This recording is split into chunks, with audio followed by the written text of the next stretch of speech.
Good afternoon, everybody. The International Parking and Mobility Institute presents today's Shop Talk, Curb Management in the Real World, Case Studies and Conversations.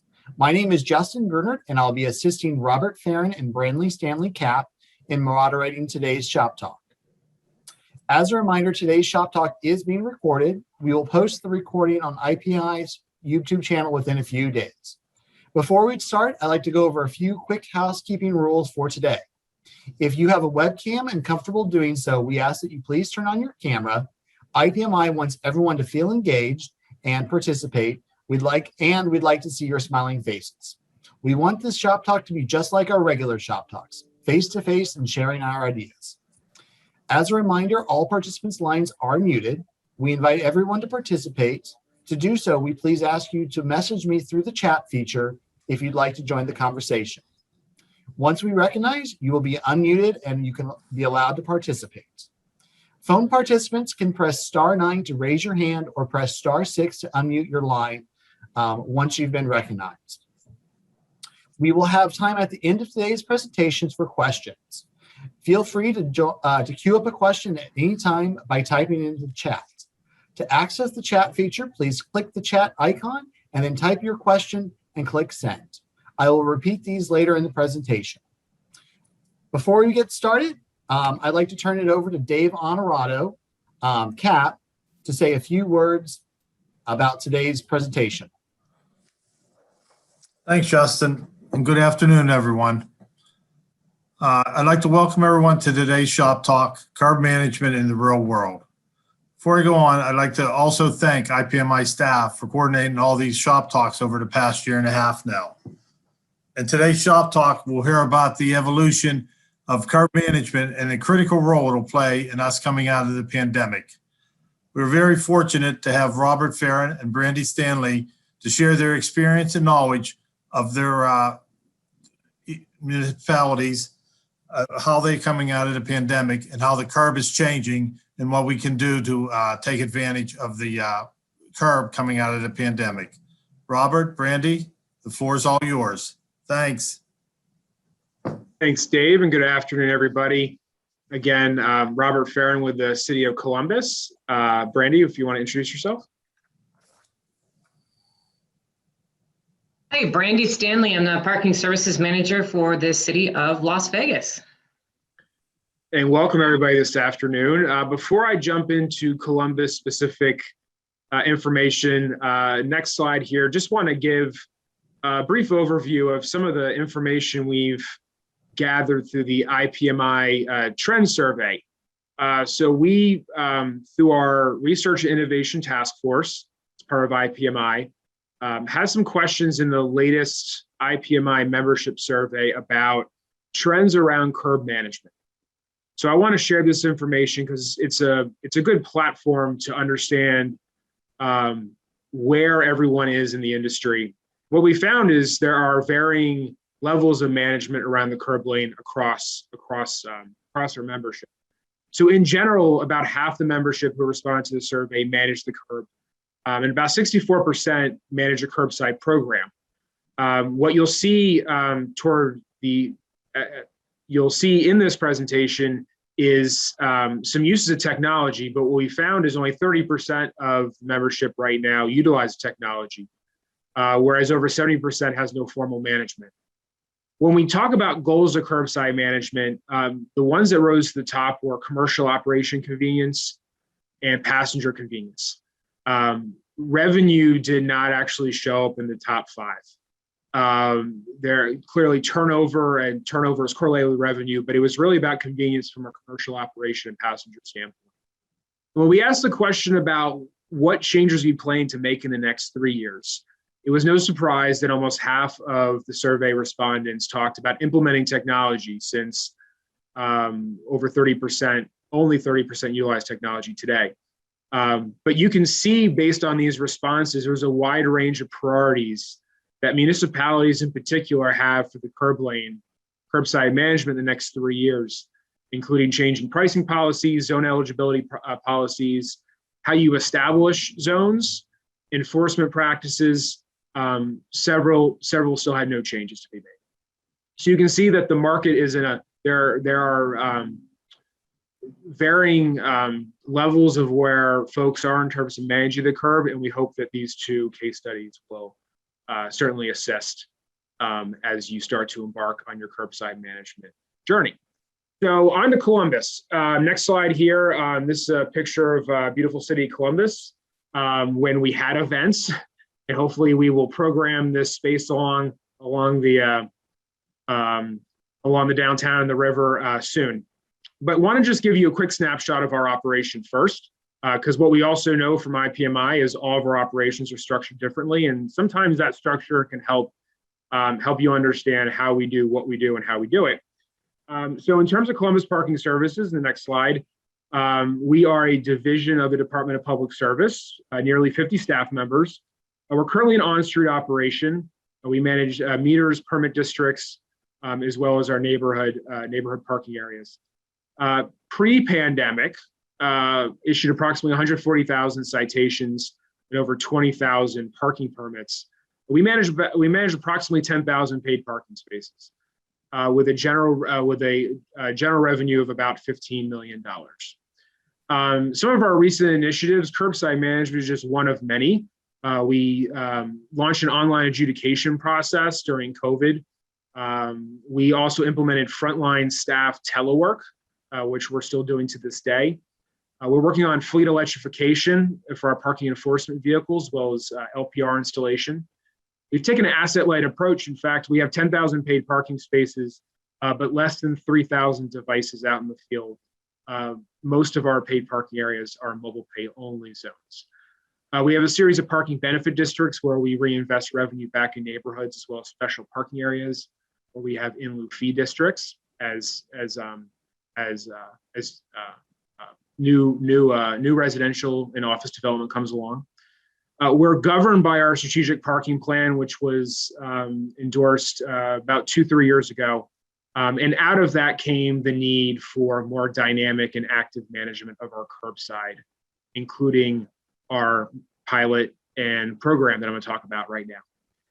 So in terms of learning objectives for our case study here in Columbus, on the next slide, number one was to test an on-demand and reservation-based mobile application to make streets safer for pedestrians, cyclists, transit riders, and delivery drivers, and to create some efficiencies for our businesses.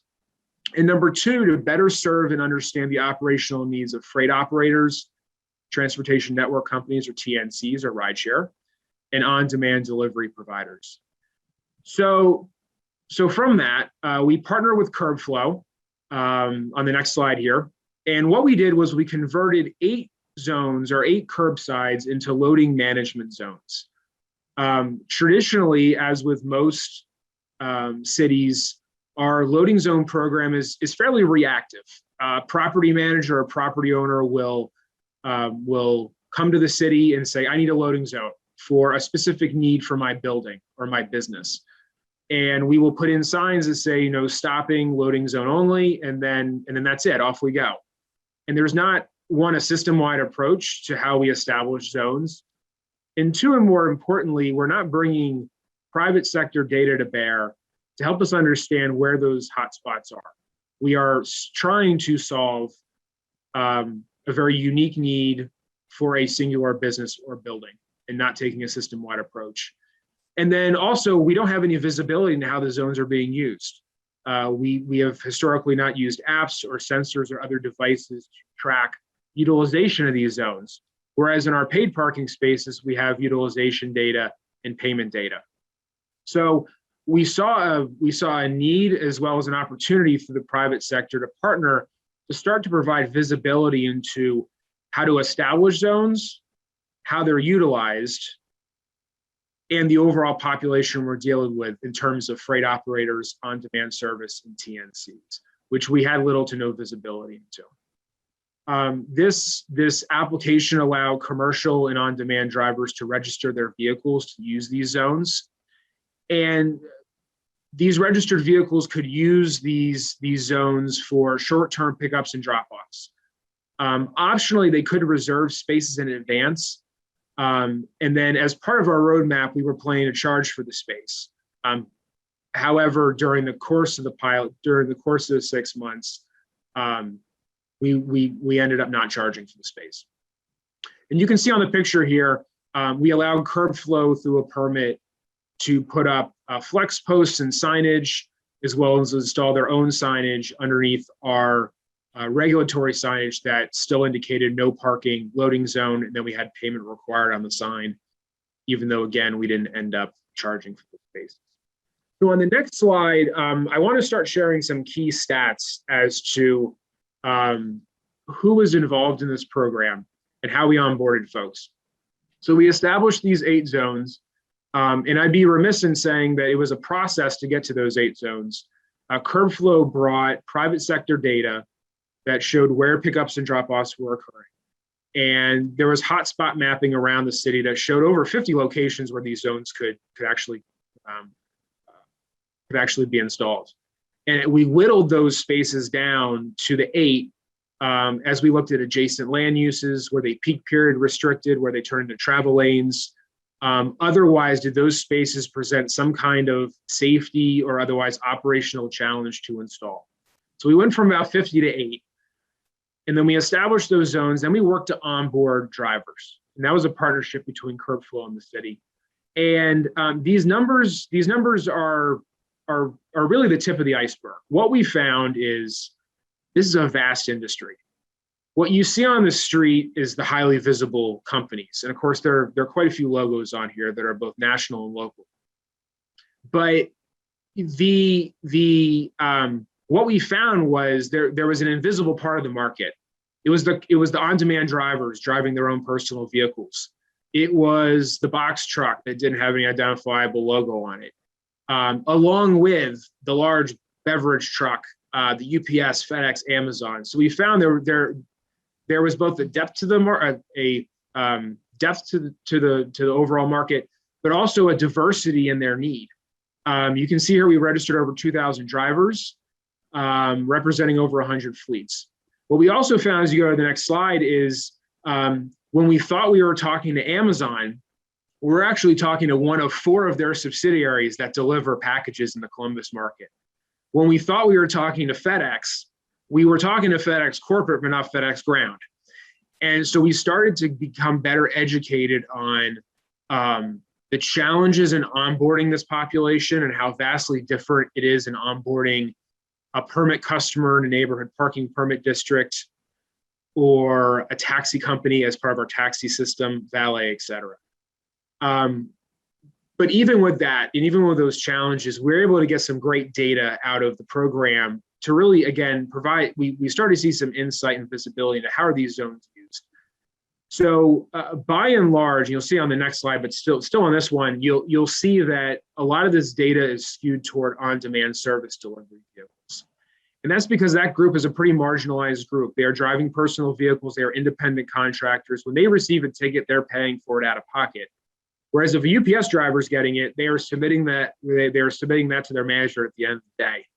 And then UPS corporate's paying for that. So we saw greater compliance out of those drivers, kind of out of that vertical as compared to TNCs and traditional parcel and freight delivery. But even so, we had great data from all 3 segments, and this shows the volume. We started in November of 2019. We envisioned a year-long pilot with a 6-month check-in. 6-month check-in happened to be May of 2020, and we all know what happened 2 months before that.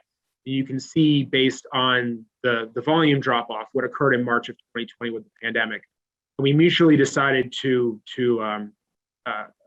stop the pilot at 6 months because we already learned enough. But most of these locations are on high streets, generally from OSU campus, Ohio State, down through our short north into our downtown district. So you can see the ebb and flow of volume. And then what also was interesting was we started to get dwell time.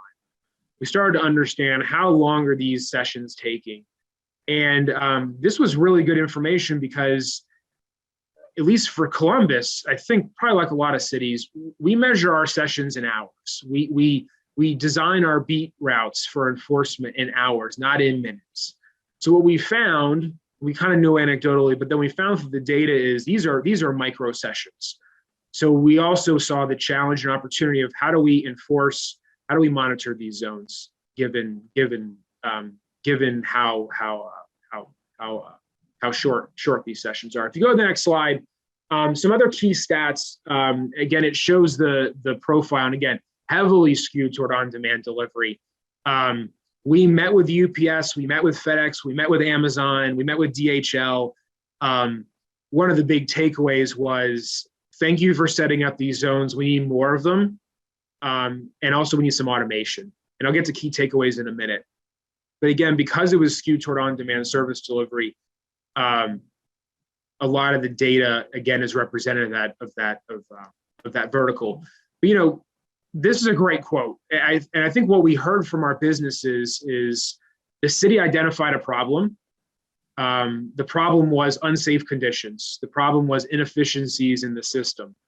If my food doesn't get picked up by the Uber Eats driver and delivered in a right amount of time, the food will be cold. I'm gonna have to comp my customer. I'm gonna be paying the Uber Eats fees, and then that's lost business. So the businesses appreciated the fact that we were, as a city, trying to innovate. They understood this might not be the right solution, but at least it was a step in the right direction. And for this, the Uber Eats, Grubhub, Postmates, that vertical were really appreciative, because all of a sudden they had a legal place to do business, and they weren't marginalized and working in center turn lanes and no stopping zones and crosswalks and bike lanes. And of course, that creates significant safety issues. So some learnings, some of the key learnings. One, overall, this went very well. We were able to work quickly with CurbFlow and stand up a program in about 4 months, which is pretty fast for city government. Allow them to manage these zones on our behalf, install their app, onboard drivers, and start to get drivers more accustomed to pre-planning and using spaces that are dedicated for them, as opposed to just willy-nilly parking wherever. Again, it was extremely popular with drivers. It was the first time the city made inroads with this segment of the industry. There was enthusiasm from merchants, from our business districts. And again, there was a strong public-private partnership. We created a roadmap where, as we look to scale a solution, we have kind of good bones in place for that. Where we need to improve, 8 zones. Again, UPS, FedEx, those big parcel and freight delivery companies said, we appreciate the city making this decision. However, we need hundreds of zones. We're not going to try to have our drivers start to use 8 zones when the next block over, they don't have a zone and they're going to end up parking illegally. What we also found was we were talking to the operator, but it wasn't making its way down to the drivers. When we talked to the drivers, they had no idea what was going on with the program. So there clearly needs to be a more efficient communication method. We also heard, especially from the larger companies, you need to figure out the automation piece of this. I'm not going to have my driver use an app. FedEx and UPS in particular, their technology they use to scan packages is just to do that. It's to scan packages. There's no integration available there. Their drivers are not allowed to use cell phones while they drive. That's clearly an unsafe. That's overall an unsafe condition. So how do we automate it? How do we use, in particular, camera technology to look at machine learning and look at logos on the side of vehicles and start to understand when those trucks pull in and pull out, and then figure out some kind of automated invoicing fleet management system. And then enforcement was a struggle, and quite frankly, we knew that. We're never going to have the staff that we need, nor would we really want to staff that way to be able to monitor 7-minute sessions. But what it highlighted was the need for more tools in the toolbox on how to enforce more efficiently and gain compliance. Because while we had decent compliance anecdotally, we also know that trucks didn't always use the zones. People that did make reservations didn't always have those spaces available. So that was also a gap. So I want to talk a little bit about kind of our next steps. So we did the pilot in 2019 and into 2020. And what we realized was it's certainly not a one-size-fits-all approach. These 7 steps we have on here is what we've asked the market to respond to in RFP to help provide the value add we need as a city to better actively manage our curbs for loading and unloading activities. It's about digitizing the curb and providing providing that digital layer to our operators so that we can integrate with their trip planning software, and also to make sure we have the platform to provide availability data to those operators so that we can provide a value add tool to them so that they will be incentivized to use it. To look at demand-based curb management, and what we mean by that is bring private sector data that they will not provide to the city, nor do we really want, to show where these zones need to be. We need to get away from creating 40-foot cutouts for the water truck and the business delivery and create a more system-wide holistic approach. Creating a really efficient customer-facing platform that provides multiple payment options, whether it's an automated payment option through camera detection, it's a kiosk on the street, or it's mobile pay only, so that we can meet our customers where they are and make sure that they can be in compliance, but be in compliance in the most efficient way possible. It's about data management. It's about bringing that data in from the private sector and then figuring out from there, where do these zones go? How do you evaluate these zones? How, as demand shifts, how do you shift how you manage these blocks? Monitoring and enforcement systems, linking up to our existing systems, and also what tools do we need and what legislation do we need to pursue to expand to look at expanding the tools in the toolbox. And then continual evaluation, because we know that the transportation system is not static, nor is the demand for these curbside zones. So lastly is our timeline in terms of how we're going to go from pilot to scale, which was our biggest takeaway. We have to scale this now. You can see we had our curb flow pilot. We issued an RFI in summer of 2020. We received 12 responses. And I emphasize 12 responses in that the market still is trying to figure out what the right solution is. And that was reflective in a wide range of responses. We then issued an RFP in the spring of 21 and had 8 submittals. And we were actually doing interviews in the next couple of weeks and plan to select a vendor in the summer to start deploying in the fall and winter.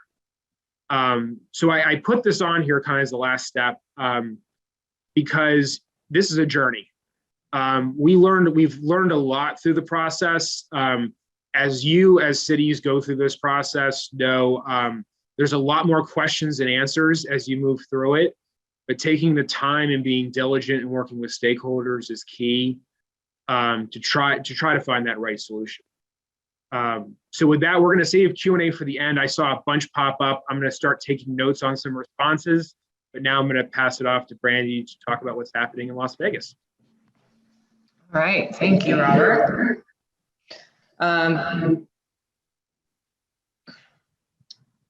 So this is our lovely new gateway sign into downtown Las Vegas. It says it's very large and it's very in your face, but I thought it was pretty funny. So the next time anyone comes to Vegas, head up Las Vegas Boulevard so you can see this huge pink sign that welcomes you into the city of Las Vegas. So let's start off by talking a little bit about the city of Las Vegas. And when I put this together, I realized how similar our operation is in size and scale and scope to Roberts and Columbus. So we're doing a lot of the same things on the same scale, which I found was really interesting. We are part of economic and urban development, which is fairly rare, but it has helped us to focus on the economic development of the city as opposed to finance or law enforcement or some of the other emphases, which has been really helpful for us to try to develop holistic solutions. We have 43 staff, 5 parking garages, 30 parking lots, 1,000 on-street spaces. We run a turnkey operation, which basically means we do maintenance, enforcement, collections, garage management. We basically, if it has to do with parking in the city of Las Vegas, we manage it. So we are a one-stop shop for parking. We issue about 80,000 citations annually, and we have, with all of those garages and lots, it's about 10,000 paid parking spaces in the downtown area. We also do between 8 million during COVID and 16 million during non-COVID in annual revenue. It's been growing at a fairly steady clip for the last 10 years. Some of the things that we've done recently are we are at the ending stages of switching over to license plate recognition enforcement. We are upgrading our meter system to a touchscreen technology. We, back in July, we switched to a mobile app, we switched to a different mobile app and also added the ability for people to pay with QR codes using sort of app clips or Google Pay and Apple Pay. We also added all of our off-street facilities to the same app and QR code system. So now you can pay with your app anywhere the city has parking.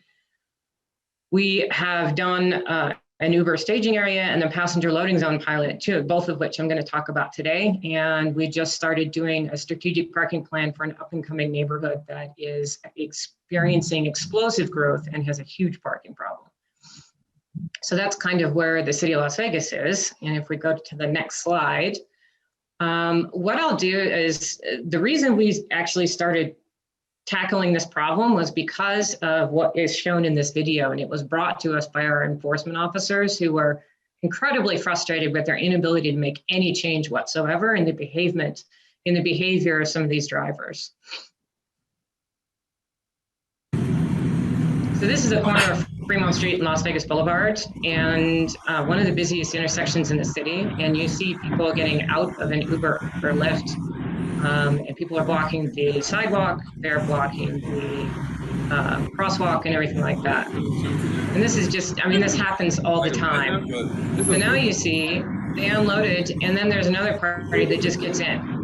And that party is not part of the Uber or the Lyft app. This is called a gypsy ride, which can be really, really dangerous.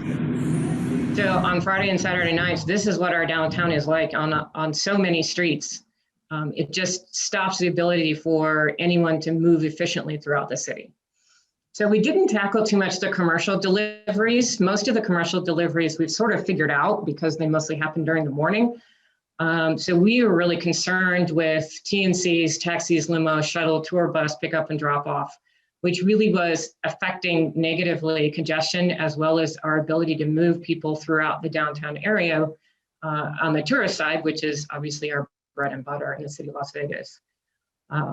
So we formed a curb allocation task force, which involved all of the major casinos downtown, all of the elected officials, the enforcement agencies for Uber, Lyft, taxis. It involved a lot of different city departments and a huge number of business owners, as well as Uber and Lyft and the taxi companies. So it was a really well-rounded task force, and we had sort of a couple of 2-hour brainstorming sessions during which we developed a list of action items. Ultimately, what we did was we pursued the active loading and unloading zone and staging areas for the TNC drivers. So next slide. So the first thing we did was the active loading and unloading zone. We created a zone and next to Fremont Street, and we were able to get Uber and Lyft to encourage passengers to pick up and drop off in this one particular zone. So if you look at the graph on the left-hand side, you can see that the various stops all had traffic pretty evenly spread around them. After we ran the pilot program, you can see it had it made a huge difference. We had almost half of all the pickup and drop off activity happen in the loading zone. So that part was really, really successful as we were able to sort of centralize pickups and drop offs, which helped with congestion. The way we made it happen was we ran a pilot program with 2 employees that actually staffed one half of one block on one side of the street, 16 hours a day, 7 days a week. That cost us $25,000 per month in payroll to do, but we were able to move over 1,000 people a day through only 6 parking spaces, which to me signals a lot of success because you need a very small number of parking spaces to make a huge impact on traffic and congestion and getting people moved. So if we go to the next slide, what we learned from it was that it was highly effective, which as you saw before on the previous slide, went from 20% from things happening all over the place to almost half of the activity happening in 6 parking spaces. What we also learned was that people had no learning curve. Uber and Lyft and the taxis tend to play games. So if you allow them to play games, they will continue to do that. And Uber and Lyft had such high turnover that a driver may drive once or twice downtown and never come downtown again. So every day you were in a situation where you're trying to educate drivers that you may never see again, new drivers that drop off the platform. So the number of citations we wrote in that zone never really changed. So we realized that there's no way to, on a long-term basis, at least with the TNCs, sort of change behavior over time, or it's going to take a lot longer than the few months we ran it. We also discovered that the minute any one of the two staff members wasn't there, the zone failed immediately, and the zone got clogged with taxis and with Ubers and Lyfts that were just waiting for the next ride instead of moving along. And then the last thing we learned was that the cost made it totally unscalable. So if you pay $25,000 a month to make 6 parking spaces work, imagine what it'd be like if you tried to scale that all over the city. It just doesn't make any sense. So if you look at the next slide, what we did was we issued an RFI for the smart city community because we wanted to find a technology solution to replace the people, but still get the efficiencies that were created by the zone. We got 21 responses. And what was interesting to us was that a lot of them were not parking industry folks and had no experience in the parking industry or even the traffic management industry. But a lot of them were very well thought out, very thoughtful, and they were interested in what we were trying to do, I think mostly because people recognize that it's a problem in many, many cities in the United States. So ultimately we selected Cox Communications, which was a real surprise for us, obviously, because they don't really have anything to do with the street or parking or anything like that. But their solution was very, very well thought out. They had a lot of partnerships in place, and they seemed to understand what we were trying to do and how we were trying to get there. We chose a location that is right in front of the Plaza Casino, which is right on the end of the Fremont Street canopy. And that place, this area is a complete mess before COVID. Law enforcement pretty much stayed away from there because there was no way they could control it. It was crazy. So this is a picture actually of the solution. We put in these huge kiosks and we monitored each space individually. So let's go on to the next slide. So what the kiosk does is when a car pulls into the parking space, there's a countdown timer of 3 minutes. It starts green and then it moves to yellow and then it moves to red to signal the driver that it needs to move on. The system is also supposed to send enforcement notifications based on parameters that we put in. So if a car has been there for 5 minutes, do we send a notification to enforcement? If it's 10 minutes, where do we want the threshold to be? Enforcement notifications would be for overtime, for double parking, non-taxis in the taxi zone, that kind of thing. And the data that we get from the cameras and the program also will give us the idea about when we need to pay special attention to the zone. When does it get busier? When does the number of violations go up? When can we kind of leave it alone because it's functioning well on its own? The funding for this program actually is intended to come through ad revenue. So if you look at the picture on the right, that is the backside of one of the kiosks. So during the pilot program, Cox Media actually solicited all of the businesses that have a business license in the downtown area and asked them if they wanted to advertise during the pilot program for free. And what they're doing is they're using this to try to figure out what kind of rates they can charge at the end of the pilot program that will hopefully actually fund the ongoing operation as well as the initial capital investment. And as you can see from the picture, the capital investment is fairly substantial. And it involved a lot of wiring, involved setting up fiber, trenching into the sidewalk, that kind of stuff. And because this is such a high volume location, it actually made sense to do that, especially based on what we found with the staffed pilot. How much efficiency you can get from 6 parking spaces actually justifies spending a fair amount of money in a zone where you can move so many people through the zone. It also collects non-parking data that we haven't done anything with, and we may not, but it'll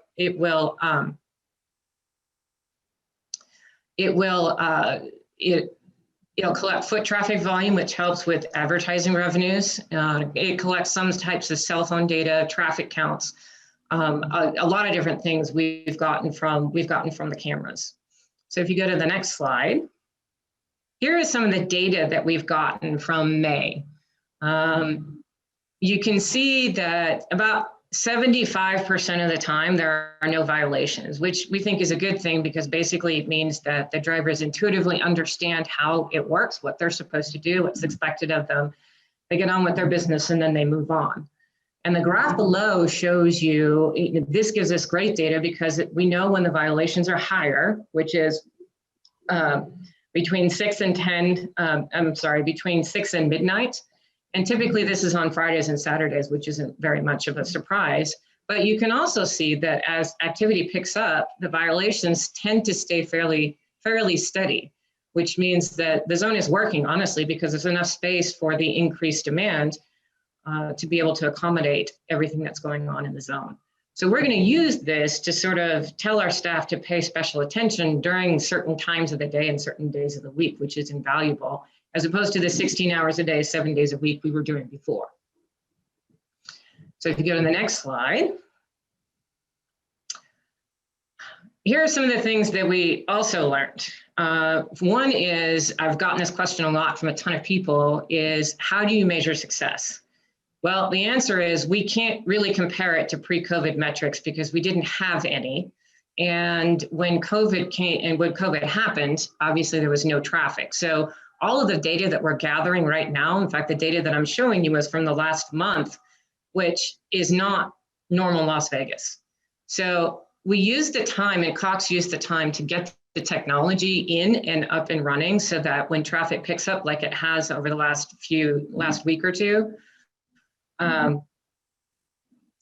that we can actually have a functional system, but we're never really going to be able to go back and compare it to the way things were before. In addition, there's a huge new casino that opened up with a 1,500 space parking garage that empties out on this road.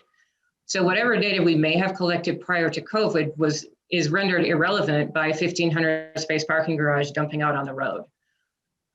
Drivers, again, as I said earlier, drivers intuitively understood how it works. They get it because you have the red, the green, the yellow, the countdown timer. Nothing else is really needed, and most drivers will pay attention to it and they will obey it. Static signs don't really set out expectations, but the kiosks were very, very good at communicating that to all of the drivers. What we also found out was they immediately figured out how to game the timer. In other words, they pull into space 1, wait for the countdown to go down, and they back into space 2 and get a fresh countdown. So what we've been doing is working with Cox to try to figure out how we can tie a license plate number to any space in the zone, and sort of figure out how we can flag that as a violation. We ended up having to lengthen the parking spaces because what we were finding was that drivers didn't have enough room to pull all the way in when you're nosing in, and they would stick out into the travel lane and cause traffic congestion. So we extended the spaces from 21 feet to 26 feet. And that seems to have helped with the traffic congestion. We also had a problem where some drivers, particularly limo drivers, are avoiding some of the areas and they were stopping, blocking traffic before you even got to the zone. So we actually had to put pedestrian rail along the edge of the sidewalk to block them from loading and unloading passengers on the sidewalk while they were in the travel zone. We also experienced a significant amount of latency in the cameras identifying the vehicles in the parking stalls. So Uber and Lyft's dwell time is typically, when they're dropping passengers off, is typically a minute or less. And we were having 2 to 3 minute latency in displaying the vehicle on the kiosk. It sort of didn't work just because they were there and gone. So we're working on that. We had some communication problems with the fiber and IP addresses and gateways and firewalls and all that stuff I don't understand, but we seem to have been able to work that out. And then we're trying to figure out exactly what the enforcement notification parameters should be. We don't want our officers peppered with 7, 8, emails every half an hour. We need to set the parameters so that we can be effective when we devote resources to the zone. You can see on the table on the right, the darker red, those are the average number of violations per hour. This is a really, really useful for us because it tells us what days and times of the day we actually need to spend a little bit more time at the zone. So let's go to the next slide. And the sister program to the on-street to on-street loading program was also allowing some place for the TNC drivers to go instead of circling and creating congestion in the downtown area. So we actually had 2 garages that we launched this program with the beginning of March of 2020. We ran it for 3 days and then shut it down because all of a sudden everything happened with COVID. So we recently actually reopened one of the staging areas, which is a parking garage that is about 3 blocks away from Fremont Street Experience to the north and about 6 blocks away from the Arts District to the south. So it's very, very well situated for drivers to go somewhere where they can use a restroom, they can get some Wi-Fi, they can take some downtime and wait for their next ride while they're in the parking garage, as opposed to circling around and around the streets. So this particular area of town is the courthouse district, and there is absolutely nothing going on there nights and weekends. So it dovetailed perfectly with the peak usage of Uber and Lyft. Uber agreed to partner with us on this, and they have been absolutely wonderful in getting the word out to their drivers and promoting it with their drivers. And we have had, unfortunately, limited success. And if we'll go to the next slide, I'll tell you why. So one of the things we learned was that we chose not to focus on control of the facility, right? So we're not losing any revenue by having Uber and Lyft in that garage at night because it's empty at night, right? So we are not trying to make it difficult for them to get in there. What we found when we talked to them was that they were not interested in the APIs, similarly like what Robert said with FedEx and UPS. They do have their own app, they have their own software, but we would have to do a lot of proving the concept in probably a lot of different cities before they would even consider doing some sort of API or partnership on the software side. So we said, you know what, we don't care if somebody says they're an Uber driver and they get in the garage. They're really only going to be in there because they're an Uber driver, because there's nothing around there for them to go to. Again, as I said earlier with the loading zone, there really isn't any way to evaluate the effect on congestion because we don't have data from before, and things are different now. So we are just going to have to say, hey, we think this works because a lot of drivers are using it. That is how we basically measure success for this. We also have single-digit daily use. Drivers are not using it, and that's mostly because there's such a huge driver shortage. And we actually did a launch party last weekend, not last weekend, the weekend before. And we had 150 drivers show up, and they all confirmed what we already knew, was that they said, this is great, but we are so busy, we can't use it. But they liked the idea, and they were very grateful that there was a place that had restrooms and a place for them to go when they have downtime or need a rest. They just are not in a position to be able to use it right now. So we're gonna keep doing it. The drivers basically said that one of their biggest pain points is not having access to a restroom. So we're going to keep that, and we're hoping that as things normalize, surge pricing was just reintroduced in Las Vegas, I think yesterday, that the supply and demand are going to even out. And once they do even out, we'll sort of relaunch the whole program and evaluate it at that point. But honestly, it's probably going to take 3 or 4 months before we get there. So next slide. And I think that's pretty much it. Well, obviously, since it's my last slide, that's pretty much it for the city of Las Vegas. And I think I'll turn it back over to Justin. Thank you, Brandy. Thank you, Robert. So what we'll do is we'll go through some of the questions that came through chat. I saw that Robert did answer a few of those questions through chat already. So I'm going to go to the questions that I did not see in that answer. So the first question here is from Mark Lyons, and this probably goes to Robert. Curious if the 8 zones were considered some of the busiest areas, and if they were the large mix of public use and delivery pickup uses. Yeah, they were the hot spots, but they didn't have current loading zones in them. So I couch them as community zones where they're serving a whole district or a whole block where a specific business owner hadn't requested a loading zone. That was the biggest takeaway we had. We have a mismatch between where the loading is actually happening and where our zones are now. That was one of our biggest takeaways from this project. The next question comes from Dennis Burns, and this could be answered by both of you probably. Have you explored Bluetooth options to get over the sign up / app use or issue?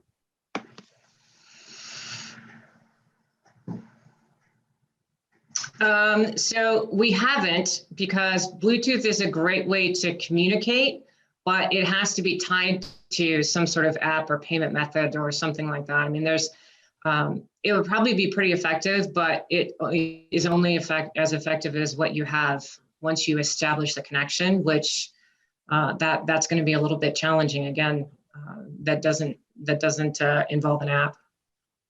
Hey, Brandy, and what I was referring to was there's a company, I think, out of Australia called Park Unload that uses Bluetooth. Once you've registered, all you have to do is pull into the space and you're automatically registered in that space at that time.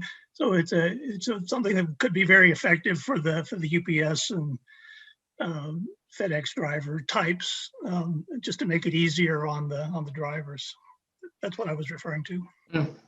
Yeah, Dennis, we've talked to a number of vendors. Ironically, I think in the chat, with all of our responses, none of them actually suggested Bluetooth. I think there's some challenges with the radius and kind of dialing in on a Bluetooth sign, connect to a Bluetooth device. There were still some pretty significant challenges we saw from a technical standpoint as compared to a sensor or a camera or some other method. Thank you.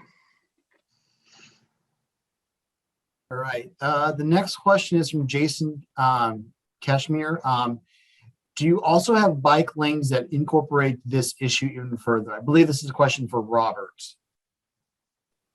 The 8 zones were not adjacent to bike lanes, although I would suspect future deployments would include bike lanes. We do have a loading zone issue. We have loading issues in our bike lanes that are not well enforced.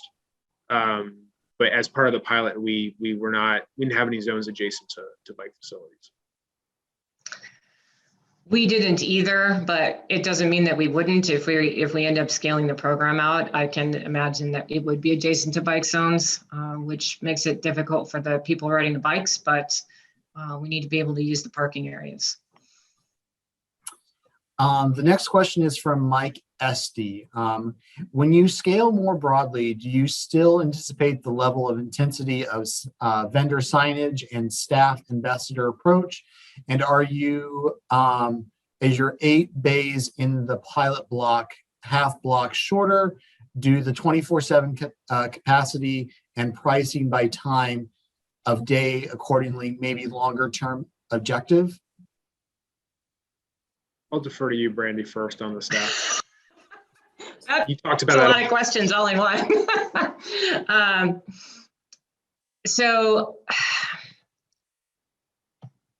let me see if Mike is still on. Mike, do you want to unmute and break it down a little bit? I cheated with too many questions. It was during Robert's, but it's relevant for both. I know that the CurbFlow pilot has a fair amount of signage in the right of way and a lot of sort of hands-on approach by their employees. And I was just thinking, as this scales up, is that something that you decrease the sort of amount of signage and the stuff in the right of way, or the level of effort on the part of the vendors? So for Columbus's pilot with CurbFlow, we actually didn't have the same level of staffing in the field as CurbFlow did with their Washington, D.C. pilot, which preceded ours. That was a lesson learned from them, and I think also realization it wasn't sustainable. The signage, so I don't think that's a sustainable solution. From a signage perspective, we appreciated pushing the envelope. I don't know if bike racks in the right of way was the best option, but we were able to push the envelope with our division of traffic management, who was really open to ideas, putting down different markings, different signage. I think that's probably part of the solution. Yeah, and for us, I think that the zone that we chose to do the pilot program was extremely high volume, which justified the investment of those huge kiosks, which were highly effective. I imagine that we would scale that to equally as busy zones. But for zones that are less, have less traffic, either smaller kiosks or just a digital parking sign, you scale down the technology to meet the needs of the zone, which are not as all high traffic as this one. All right, the next question actually comes from Mark. Did you want to unmute and ask the question live? You bet. Thanks. I assume you mean the question about the strategic objective. This is to both Brandy and Robert. Did you find this as part of, was this an initiative of your own through a strategic objective, or did you find that there was a number of local, politics getting involved and pushing you this direction to start working on how to manage this a little bit better? Thank you. We'll go to Brandy first. For us, it was actually initiated by our parking enforcement officers. And, as I said earlier, their inability to make any change, any positive change or headway on the enforcement side. So once we started talking to some of the business owners and the elected officials, they jumped on the bandwagon, and we got universal support from every stakeholder in the community, essentially. So just kind of grew organically. For ours, we did a strategic parking plan that recommended a number of implementation action items, including active curbside management. We heard that from our business districts. And then for us internally, we knew we had to start diversifying our revenue streams. This was pre-COVID. And so we saw this as kind of the next step in the evolution of the curb. Then the pandemic hit and it just reinforced that fact. So. The next question comes from Catherine Hebert. Brandy, are the safety sticks next to the kiosk are tech, or do they monitor unsafe parking? So the safety sticks that are next to the kiosks are the ones that capture the license plate, and they're paired with a sensor that's in the parking space. The only problem that we're having, then that's basically to track the occupancy and to, sort of identify the violations and start the countdown timer. And as I said, we're having a little bit of latency problems with that. So I don't know if that's ultimately going to be the solution we end up with. All right, next question for Brandy. The restroom facilities with running water or porta potties and portable hand washing stations. So they are porta potties with portable hand washing stations, which we realize is not ideal. And the drivers, when we had the launch party the weekend before last, were not overly thrilled with them. They liked having access to them. I didn't like the fact they were porta potties. However, building public restrooms into the garage, which doesn't already have them, is going to be a huge capital investment, which we'll do, but the concept needs to prove that it justifies, the usage needs to justify that expenditure. All right. The next question comes from Piers Gant. How about using RFID tags? I can take that one. As we look at solutions, we try to look at how can we eliminate friction. We want to try to avoid issuance of devices and try to leverage what's on the vehicle, whether it's a license plate or a logo, or through a fleet management system. So again, that's not something that I can't say it wasn't proposed in our RFPs. It was, but it was in the minority in terms of what solutions the market's thinking about to help us solve this. All right. Next question is from Thomas Wong. Is if you could go back and collect pre-pilot data to determine effectiveness, how would you approach that?